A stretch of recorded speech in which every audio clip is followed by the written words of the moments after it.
Hello friends. आज की इस वीडियो में हम बात करते हैं stages of criminal cases in India. Bharat में आपराधिक मामलों की कार्यवाही के चरण। इसमें पहला स्टेप आता है एफआईआर या फिर कंप्लेंट।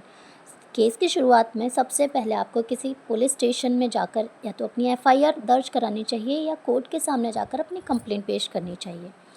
इसके बाद आता है नेक्स्ट स्टेप इन्वेस्टिगेशन यानी कि अन्वेषण। इस स्टेप में पुलिस सारे एविडेंसेस को कलेक्ट करती हो और अगर उन्हें कोई सस्पेक्ट लगता है तो वो उसे अरेस्ट भी कर सकते हैं। इस स्टेप के बाद इन्वेस्टिगेशन के बाद ही चार्जशीट फाइल की जाती है। नेक्स्ट स्टेप है चार्जशीट।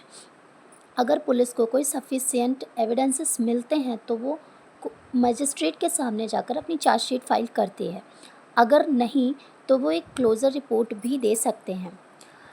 अब चार्जशीट फाइल होने के बाद नेक्स्ट स्टेप आता है बेल का। अगर जो एक्यूज्ड होता है वो बेल के लिए भी अप्लाई कर सकता है। इसमें एंटिसिपेटरी बेल, इंटरिम बेल और रेगुलर बेल्स आते हैं। डिपेंड करता है कि आपके ऑफेंस की सीरियसनेस क्या है। Next step is trial begins. अब इसके बाद कोर्ट में होता है ट्रायल। ट्रायल में क्या होता है, प्रोसिक्यूशन अपने एविडेंसेस और अपने विटनेसेस को कोर्ट के सामने रखता है, अपने सारे डॉक्यूमेंट्स। उसके बाद एग्जामिनेशन ऑफ विटनेसेस, यानी कि प्रोसिक्यूशन और डिफेंस दोनों अपने अपने विटनेस को या फिर एक दूसरे के विटनेसेस को भी एग्जामाइन करते हैं।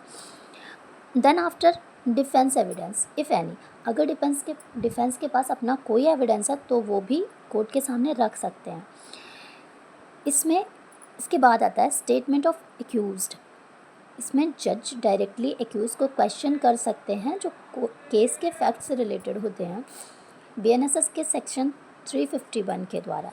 इसके बाद नेक्स्ट स्टेप है डिस्चार्ज और फ्रेमिंग ऑफ चार्जेस। डिस्चार्ज का मतलब है अगर केस नहीं बनता है तो एक्यूज को डिस्चार्ज कर दिया जाता है, और फ्रेमिंग ऑफ चार्जेस का मतलब है कि अगर केस बनता है तो फॉर्मल चार्जेस अप्लाई किए जाएंगे।